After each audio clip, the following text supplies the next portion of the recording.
Hey guys, welcome back to my channel. My name is Deepa Brar and I'm here to inspire you all to live a deeply beautiful life. Okay, today's video is going to be a little bit different. I'm actually posting a reaction video. I just found out the news yesterday that Jada Pinkett Smith is actually going through alopecia at this moment and losing her hair. She's actually been going through it for a little while now. I just personally saw it yesterday. And from what I've seen, she said that the doctors that she's talked to haven't really been able to tell her why this is going on. So I just wanted to offer up some hope to her. I highly doubt she's going to see this video, but in the off chance she actually does. But more so for people that watched her video and have identified with it and are going through the same thing. This is really for those of you that are watching right now that are looking for any sort of hope. I wanted to let you know that there is hope. If you catch your hair loss early on enough, there is a high chance to regrow your hair through natural methods, which is exactly what I did 5 years ago. I lost about 70% of my hair within the span of 5 months due to alopecia areata. I had bald patches, I had overall thinning. It was super rapid hair loss, and through a ton of research and implementing natural methods, I was able to regrow all of my hair back. So I just really wanted to come on here and let those of you that watched it know that it is possible, and I'm going to share all the details in this video. I also have a ton of videos on my YouTube channel, which is completely dedicated to hair growth, as well as tips for autoimmune disorders. So before we get into this video, don't forget to subscribe to my channel and hit that notification bell so you can find out exactly when I post my next video. Okay, so now the very first place that I would start is to get a diagnosis from your doctor. So what they do is they will take a look at your hair follicles and let you know exactly what type of hair loss that you are experiencing at the moment. A lot of alopecia is actually linked to autoimmune disorders, not necessarily all of it. Some is genetic, but a high percentage is actually due to an autoimmune reaction going on in your body. And with that, there are actually a lot of natural things that we can do to bring balance back to your body. So that brings me into the next step that I would do. The next thing I would do, if you can, is to see a functional medical practitioner or a functional nutritionist or a naturopath, if you can. In functional medicine, what they do is they take a look at your body as a whole versus traditional medicine, which looks at your body into separate compartments. Functional medicine looks at your gut microbiome and the health of your digestive system to see and ensure that you are able to extract all of the nutrients out of your food and basically send it off to all of the cells that need it to function. When it comes to hair loss and the way in which your body prioritizes different systems, hair tends to be towards the bottom of the list. So keeping your body alive and functioning is the primary part that it's going to send the nutrients to. Your hair follicles are going to be towards the bottom of the list. So if your body is thrown off into this imbalance, you're going to be able to tell based off of the fact that you are losing your hair. So I would start with your gut microbiome first, which is where most functional medical practitioners take a look at. They will do things like a GI test, so they will take a look at your stool. They will take a look at your hormone levels, which is the next thing that I'd be looking at. Is your hormones can tell a lot about what's going on in your body. And if your hormones are out of whack, then your body will basically be out of balance, and then you can experience a whole host of autoimmune issues.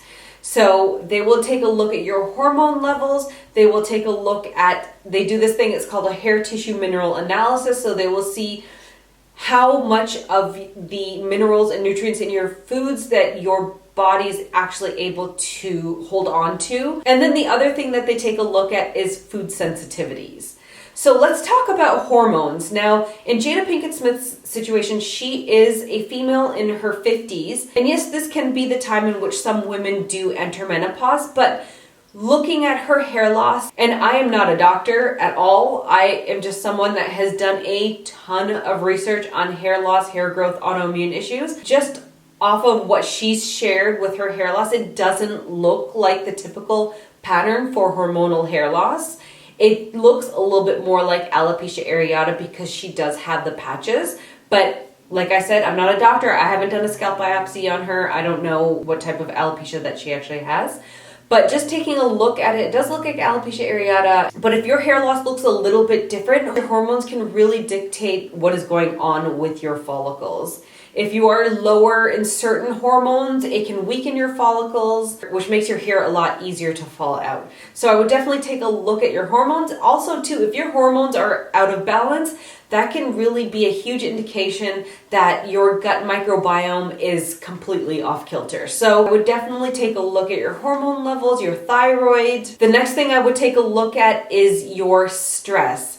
Stress is one of the biggest causes of hair loss. And you can tell if it's a stress-induced hair loss, if it's something that's happening super rapidly, or if it happens at certain times when obviously you're more stressed out than others, if it's not like a consistent hair loss. Stress can also really propel an autoimmune reaction in your body forward. It's like basically throwing gasoline on a fire. It will just really take what's going on in your body and just blow it up so that it's like even worse. All of your symptoms are a lot worse. So with stress management, what I would suggest, the first place is to start meditation.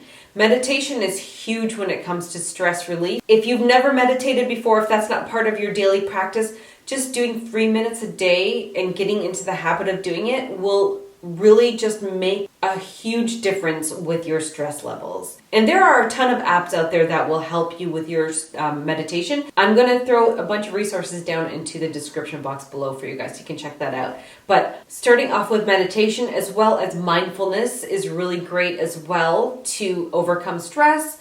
Exercise, and it doesn't have to be anything crazy, just going for a walk every single day will really help with your stress levels. Watching funny things will really help as well. Journaling helps. If you guys are looking for more resources, I have a ton of videos on helping with stress reduction. And another super, super important place to take a look at is your diet. Now, from what I've read, Jada Pinkett Smith has a pretty healthy diet anyways. I mean, I obviously don't know her personally, so I don't know what she's consuming on a daily basis, but from what I've seen, like videos I've seen of her, she does talk about the fact that she does eat pretty healthy and she doesn't eat a ton of processed foods, which is really good.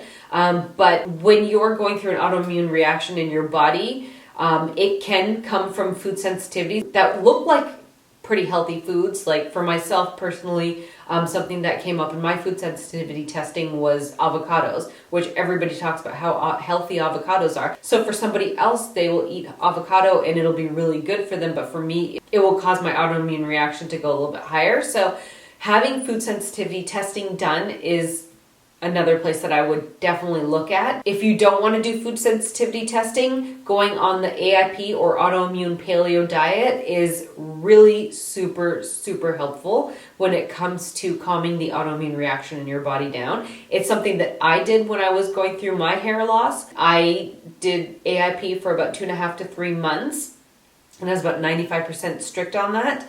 And I definitely have seen it work for not only myself, but other people that have watched the videos and have written to me and told me that they've done it as well. And now they're regrowing their hair as well. So this actually really does work. So autoimmune paleo is basically like the paleo diet, but it's even more restrictive because you're removing all foods that could potentially cause an autoimmune reaction in your body. It's an elimination diet, so it's not a forever diet. You're doing it for at least 30 days or as long as your symptoms subside, and then you're reintroducing foods back in the retesting phase and seeing what your body can handle, what your body can't handle. If you can, I would do that in conjunction with food sensitivity testing because those together can really help to calm your body and your gut microbiome down. And then the other part to that is supplementing where you are lacking in terms of your vitamins and minerals. So the 3 main vitamins that you want to take a look at that can promote hair loss are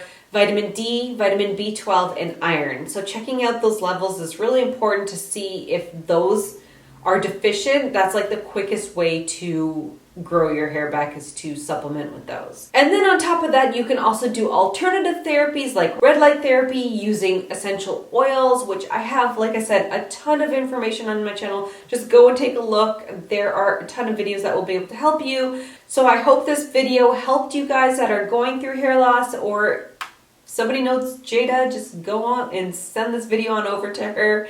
Hopefully we can help bring more awareness to alopecia, not only that, but also autoimmune disorders and how using natural methods can really actually help to bring balance back to your body. Because We really want to treat the root cause of the hair loss and the root cause of our autoimmune reaction. We don't want to just throw a band-aid on it and just deal with the symptoms and then pray that it's never going to come back, because the truth of the matter is that if you do have an autoimmune disorder and you just do the band-aid solution, there's a high likelihood that your hair loss could come back, just in a different spot. And I've seen it happen over and over again. So that's why I just really wanted to help as many people as I possibly could by putting these videos out there for you and to just really promote a lifestyle change. So I hope this video helped you guys. I'll see you guys soon with another video. Thanks for watching.